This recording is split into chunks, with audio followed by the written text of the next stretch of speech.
நம்ம இப்ப பார்க்குற இந்த தோட்டம் பார்த்தீங்கன்னா, நல்ல ஒரு அருமையான குவாலிட்டியான தென்னந்தோப்பு. அதுவும் பார்க்கறதுக்கே வீடியோல பார்க்கும்போது தெரியும். நல்ல ஒரு அழகான ஏரியாவுல இருக்கக்கூடிய ஒரு 6 ஏக்கர் 10 சென்ட் நல்ல வாட்டர் சோர்ஸ், நல்ல தார் ரோட் பேஸ், நல்ல ஒரு வருமானத்தோட இருக்கக்கூடிய தோட்டம் சேலுக்கு பார்க்குறோம். இந்த தோட்டம் நம்ம உடுமல்பேட்டைக்கு தெற்கு சைடுல இந்த ப்ராப்பர்ட்டி அமைஞ்சிருக்கு. தோட்டம் கிழக்கு பார்த்த திசையில அமைஞ்சிருக்கு. தார் ரோட் பேஸும் பார்த்தீங்கன்னா, கிட்டத்தட்ட ஒரு 200 அடிக்கு மேல நல்லாவே கிடைச்சிருக்கு.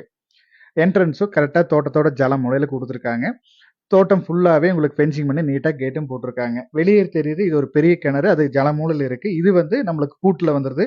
நம்மளுக்கு தனிப்பட்ட முறையிலயும் தனி போரு, ஒரு ரிங் தொட்டி இருக்கு. தனி சர்வீஸும் உள்ள இருக்கு. அது இல்லாம கூட்லயும் சரிபாதி கூட்டுல அந்த கிணறும் வந்துருது.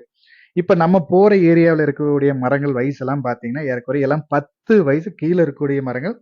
ஒவ்வொரு மரமுமே நான் வீடியோல காட்டியிருக்கேன். எல்லா மரங்களுமே நல்ல காப்புல இருக்கு. உங்களுக்கு பார்க்கும்போதே தெரியும். தோட்டமும் அந்த அளவுக்கு மெயின்டெயின் பண்ணி அவ்வளோ அழகா பண்ணிட்டு இருக்காங்க. கரெக்ட்டா இந்த தொட்டியும் பார்த்தீங்கன்னா, நம்ம தோட்டத்தோட கொஞ்சம் ஜலமூலை பக்கத்துல பெரிய ரிங் தொட்டி போட்டு தனி போர்லேருந்து வர்ற தண்ணிய தொட்டி ஃபில் பண்ணி தோட்டம் ஃபுல்லா பாய்ச்சிருக்காங்க. நம்மளுக்கு வந்து ஈபிக்கும் தனியா ஒரு ரூம் கட்டி அதுல ஈபியும் வச்சிருக்காங்க. இதுல வந்து ஒரு ஆள் தங்குற அளவுக்கு ரூம் மாரி பண்ணியிருக்காங்க. பக்கத்துலயே பார்த்தீங்கன்னா, அந்த ரூம் காட்டியிருக்கும் பாருங்க. இதுல வெளிய நீங்க சேர் போட்டு 4 பேர் டைம் ஸ்பெண்ட் பண்றதுக்கும் கொஞ்சம் சீட் போட்டு நீட்டா பண்ணியிருக்காங்க. நீங்க நார்மலா வந்து ஒரு உட்காந்துக்கிறதுக்கு கூட நீங்க பிளான் பண்ணிக்கலாம். அது இல்லாம இந்த ஏரியா மரங்கள்லாம் பாருங்க. எல்லா அளவு வயசு மரங்கள். எல்லா மரங்களுமே நான் காப்பு காட்டியிருக்கேன். எல்லா மரங்களும் இந்த மாரி தான். நல்ல காப்புல இருக்கு. இந்த ஸ்டேஜ்ல இருக்கும்போது நீங்க இளநீ குடுத்தீங்கனாலும் அதுல ஒரு நல்ல வருமானம் கிடைக்கும். தேங்காயும் இன்னைக்கு நல்ல ரேட்டுக்கு போயிட்டு இருக்கு. மெயினா தோட்டத்த பொறுத்தவரைக்கும் நல்லா மெயின்டெயின் பண்ணிட்டு இருக்காங்க. மண்ணும் நல்ல செம்மண் பூமி. மெயினா வந்து நல்ல வாஸ்துபடி தான் எனக்கு பூமி வேணும்னு நினைக்கிறவங்களுக்கும் நல்ல பக்காவான ஒரு அருமையான தோட்டம் இது. தண்ணிக்கும் இந்த ஏரியா குறையே கிடையாது. அதே மாரி தார் ரோட் பேஸும் இருக்கு. தனி போரு, தனி சர்வீஸும் இருக்கு. கூடவே உங்களுக்கு கூட்டு கிணத்துலயும் பாத்தி இருக்கு. தண்ணிக்கு எந்த அளவுக்கும் குறையே இல்லாத அளவுக்கு பண்ணியிருக்காங்க.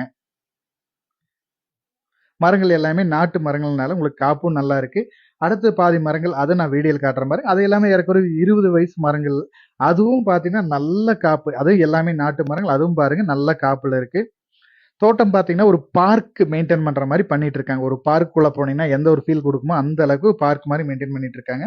இதுக்கு அடுத்து மரங்கள் பாருங்க. எல்லாமே அது வந்து உங்களுக்கு நாட்டு மரங்கள். அது 20 வயசுக்கு கீழ இருக்கக்கூடிய மரம். எல்லா மரங்களுமே ஒரே மாரி வச்சிருக்காங்க. இதுல பாதி மரங்கள் ஒரே மாரி இருக்கும். இதுல பாதி மரங்கள் ஒரே மாரி இருக்க மாரி வச்சிருக்காங்க.